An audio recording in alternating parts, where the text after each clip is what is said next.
تخيل لو صحيت الصبح واخدت حباية واحدة بس خليتك اذكى راجل في العالم، قدرت تتعلم لغات جديدة وتخلص كتاب كامل في ساعة وتكسب ملايين في ساعات، بس في نفس الوقت اكتشفت انك مطارد من عصابات وان حياتك في خطر بسبب الحباية دي. هنشوف النهاردة فيلم عالمي، حاجة خرافية، عايزك بس تركز معايا في البداية عشان تستمتع بالنهاية. بيبدأ الفيلم مع ايدي اللي بيكون شخص فاشل ومش ناجح في اي حاجة في حياته، في دماغه كتاب بس ما كتبش منه اي حاجة، بيمشي مكانه بيشرب وبيقعد مع ناس وبيحكي لهم عن الكتاب بتاعه، بيقول لهم هبدأ اكتب فيه بس مش عارف هبدأ امتى، بيروح وبيحاول يكتب منه اي حاجة بس ما بيعرفش، فبيحاول يعمل اي حاجة يضيع وقته بيها، بيروح يقابل حبيبته ليندا اللي بتكون متضايقة منه بسبب انه خانها وتقول له مش عايز اعرفك تاني وبتسيبه وتمشي. بيمشي من المكان وهو ماشي بيقابل زوج طليقته وبيكون ما شافوش من زمان، فبيسلم عليه وبيقول له يلا نروح نشرب حاجة، فبيروحوا مع بعض وبيسألوا على الكتاب اللي هيكتبه، فبيقول له انه لسه ما كتبش منه اي حاجة، فبيطلع له حباية وبيقول له انه شغال في شركة صناعة ادوية وانها مصرحة من هيئة الادوية، والحباية دي عبارة عن ان اي عقل الانسان ما بيشتغلش منه غير 20% بس، لكن الحباية دي هتخلي عقله يشتغل 100%، ما بيكونش عايز ياخدها فبياخدها وبيقول له هجربها فضول بس مش اكتر. بيجي له اتصال وبيسيبه ويمشي. ايدي وهو ماشي بياخد الحباية وبيطلع شقته وبيقابل صاحبة الشقة وبتتخانق معاه على الايجار وبتفضل تتكلم معاه،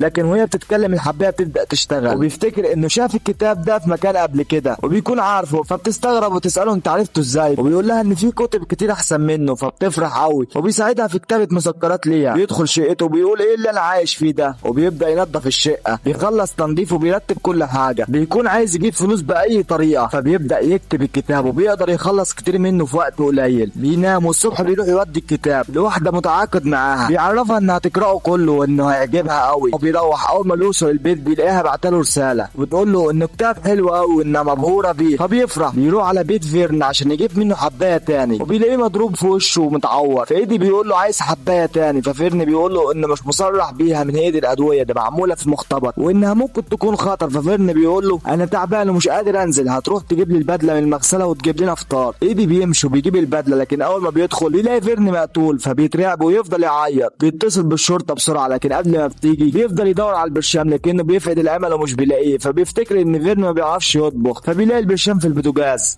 الشرطة بتوصل المكان فبيقول لهم ان هو اللي اتصل بيهم، فبياخدوه معاهم وبيفضلوا يحققوا معاه وبيسالوه تعرف فيرن ازاي، فبيقول لهم انه جوز طليقته، فبيسيبوه يمشي. وهو ماشي بيلاحظ ان في حد ماشي وراه، بيروح البيت وبياخد برشامه، بيخرج وبيحلق وبيروق على نفسه، بيقعد يكتب الكتاب وبيخلصه كله وبيروح يوديه للست اللي متعاقد معاها. بيمشي بيبدا يتعلم مهارات جديده، بيتعلم يعزف وبيلاعب اي حد بيكسبه، وبيروح يسهر وبيتكلم مع ناس وبيستغربوا انه ذكي قوي. وهو ماشي واحد اسمه كيفن بيديله الكارت بتاعه بيقول له انه عايز يشتغل معاه، بيبدا يتعرف على ناس جديده وبيسافر ويقضي وقته، وبيمشي بالعربيه بسرعه وبيروح على الشاطئ ومعاه اصدقائه وبينط من مكان عالي قوي، فبيستغربوا هو عمل كده ازاي. بيروح وبياخد حبايه كمان وبيبدا يشتغل في البورصه وبيجمع فلوس كتير، بيكون عايز ياخد كارد، فبيروح لواحد وبيطلب منه وبيقول له ان هيشغل الفلوس دي، فبيوافق وبيديله الكارد، بيقول له انك لو ما رجعتش الفلوس هتزعل. بيمشي وبيروح يشتغل في شركه تداول وبيبدا يكسب فلوس بسرعه والناس اللي معاه مستغربين. بيخلص وبيروح بيلاقي الاخبار بتتكلم عنه، وبيلاقي شخص باعت له رساله بيقول له انه معجب بيه وعايز يقابله، فبيروح يقابل ليندا الاول وبيعتذر لها وبيعترف لها انه زعلها جدا، فبيطلب اكل، فليندا بتستغرب انه ازاي متعلم اللغات دي. بيمشي وبيشوف صورته في الاخبار والناس كلها بتتكلم عنه، وبيروح يقابل الشخص ده وبيطلع ان اسمه كارل وبيتكلم معاه عن البورصه، وبيمشوا من المكان وكارل بيقول له انا ما اعرفش انت ذكي ولا زي كل الناس اللي عرفتهم، وبيديله اوراق لشركتين، بيقول له شوفهم وقول لي رايك. بيوصلوا البيت وبيكون ايدي شاف الشركات وبيقول له ان الشركات دي مش هتفيدك، بس في واحده ممكن تدمجها مع شركه تانية. بيعجب كارل من تحليله وبيقول له قابلني بالليل. بيمشي ايدي وبيقول لنفسه اخيرا اخدت فرصه، وهو ماشي بيشوف نفسه بيمشي كتير وبيقطع مسافات طويله. بيروح يسهر في مكان، لكن وهو ماشي بيلاقي شخص بيمشي وراه، وفجاه بيلاقي ناس بيتخانقوا معاه، وبيلاقي عقله بيفتكر حاجات الاكشن اللي اتفرج عليها في الافلام، وبيبدا عقله يطبق اللي شافه وبينزل ضرب فيهم لحد ما بيخلص عليهم. بيفضل يتنقل من مكان لمكان، وفجاه بيكون مفعول الحبايه خلص، فبيحس بتعب شديد. بيصحى الصبح التعب شديد عليه ومش قادر يركز في اي حاجه، بيكون لسه هياخد الحبايه فمش بيرضى ياخدها، فبيرن على كيفن وبيقول له انه مش قادر يحضر الاجتماع لانه حاسس بتعب شديد. كيفن بيقول له ان دي فرصه عمره ومش هيلاقي زيها تاني، وبيقنعه انه يجي، فبيوافق. بيروح الاجتماع وما بيكونش مركز في اي حاجه عشان ما خدش الحبايه، فبيقعد يتكلم وبيقول له اي حاجه، فكارل بيكلمه عن الراجل اللي هيشاركه، بيقول له انه راجل غريب ما ظهرش غير من سنتين، وكارل بيتكلم ايدي بيشوف الاخبار بتتكلم عن واحده اتقتلت وهو كان يعرفها وانه كان معاها قبل ما تتقتل، فبسرعه بيسيب مستر كارل وبيمشي، وهو ماشي بيبان عليه التعب زاد قوي، فبيروح وطريقته ماليزيا بتكلمه وبتقول له لو فيرن ادالك حاجه احذر منها عشان دي خطيره، فبيقول لها انه عايز يقابلها بسرعه. بيشوف النوتة اللي لقيها عند فيرن وبيكون مكتوب فيها اسماء الناس اللي فيرن باع لهم الحبوب، فبيفضل يرن عليهم لكن اللي بيلاقيه مات واللي بيلاقيه في المستشفى، مفيش غير واحد بس اللي بيرد عليه، لكن ايدي بيتصدم لانه بيلاقي الشخص ده قاعد جنبه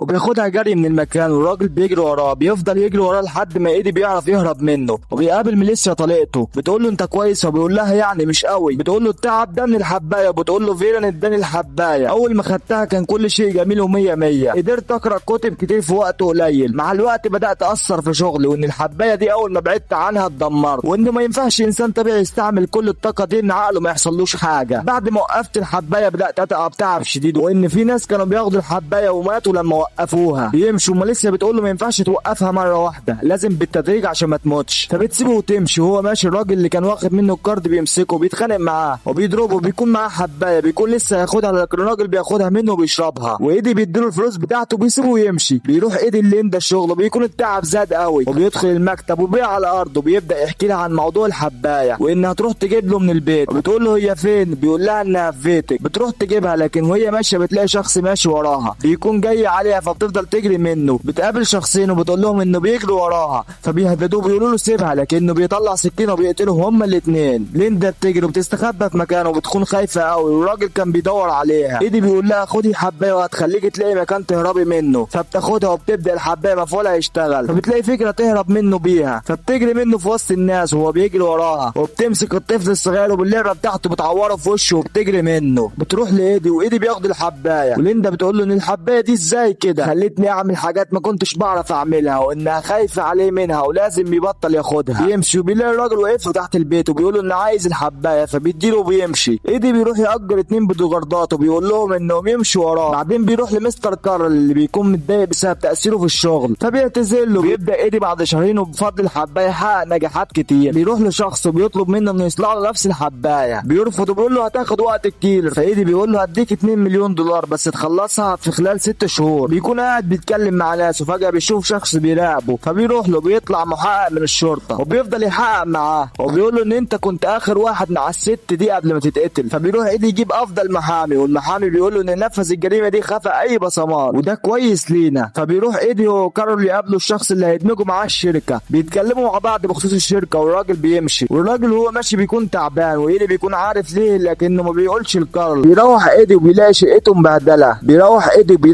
مبهدله، فبيقرر يشتري شقه ويكون فيها خزنه وحمايه وكاميرات، فبياخدها وهو بيمشي، لكنه هو ماشي بيقابل الراجل الشمال وبيقول له ان عايز 20 حبايه الاسبوع الجاي، وبيهدد ايدي وبيسيبه ويمشي. مرات الشخص اللي كان هيشارك كارل بتجيله وبتقول له ان جوزها في المستشفى وانهم موافقين على توقيع العقد. بنروح لايدي اللي بيكون مع المحامي بتاعه، وبيكون في شخص هيشوفهم عشان يتعرف هل هم اللي قتلوا الست ولا لا، فالراجل ما بيقدرش يتعرف على ايدي وبيخلصوا وبيمشوا من المكان. بنشوف ايدي وكارل وهم بيشوفوا الاخبار، وبيطلع ان حوار الدمج بين الشركتين ده الصحافه عرفته ونشرته في كل مكان، ودي مشكله كبيره. فكارل بيقول له انت قلت لحد؟ فبيقول له انا غبي للدرجه دي؟ فكارل بيقول له انت ما فيش اذكى منك، وكارل بيقول له ان اتود اللي كان هيشاركهم دخل في غيبوبه، فايدي بيعرف انه اتاخر في اخذ الحبايه والتعب بيبدا يظهر عليه، فبيدور على الحبايه في الجاكيت لكنه مش بيلاقيها. الموظفه بتقول له ان في حد جاب لك حاجه، فبيفتحها وبيظهر ان يديه مقطوعه، فبيتصدم وبيمشي من المكان بسرعه. ايدي بيروح وبيسمع ان زوجة الراجل اللي هيشاركهم وهي بتقول ان الدمج بين الشركتين اشاعه، فايدي بيفضل يضحك ضحكه الخساره لكل شيء، وفجاه بيسمع صوت الباب بيخبط، فبيطلع يشوف مين ويبص من الكاميرات، فبيطلع الراجل الشمال ده هو اللي بيخبط عليه، بيكون لسه هيتصل بحد بس بيرجع في القرار وبيقف على حرف المبنى وبيقول انا كده كده ميت وهو هيموتني باشد الطرق، وبيكون لسه هينط، فبيفتكر ان ممكن تكون في حبايه موجوده في اي حته، فبيجري يدور هنا وهنا لحد ما بيلاقيها،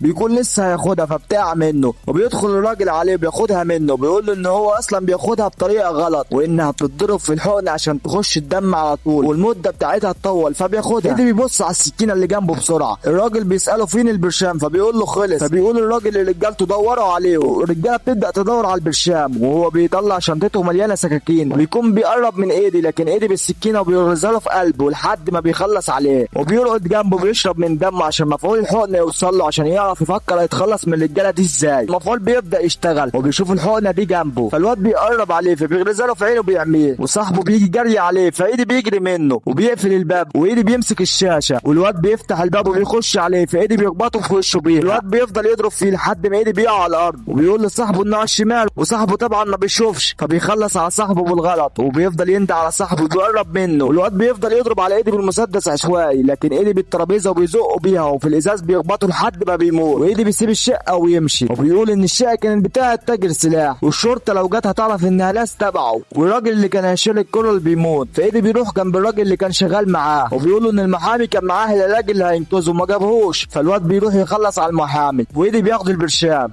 بعد 6 شهور كتاب ايدي بيكون مشهور في كل حته، بيكون عنده شركه وبيكون متوظف لمنصب كبير، في شخص بيروح له عشان يتعاقد معاه، فبيطلع كورل وبيقول له انه عارف ايه حوار الحبايه ده، وانه عارف ان النجاح اللي حصل له ده بسببها، وانه كان عارف الكلام ده من زمان، وبيقول لي ايدي محتاجك في شغل وايه اللي هتزعل مني. فايدي بيقول له بص على العربيتين اللي هناك دول هيخبطوا في بعض دلوقتي، وفعلا بيخبطوا في بعض. ايدي بيقول له انه ذكي قوي وخليك بعيد عني احسن، وبيسيبه ويمشي، وبيروح يقعد مع ليندا وبيتكلموا مع بعض وبيكونوا مبسوطين قوي. وهنا بيخلص الفيلم. اتمنى يكون الفيلم عجبك، حط لايك بقى واشترك في القناه وفعل زر الجرس عشان يوصلك كل جديد. سلام يا صديقي.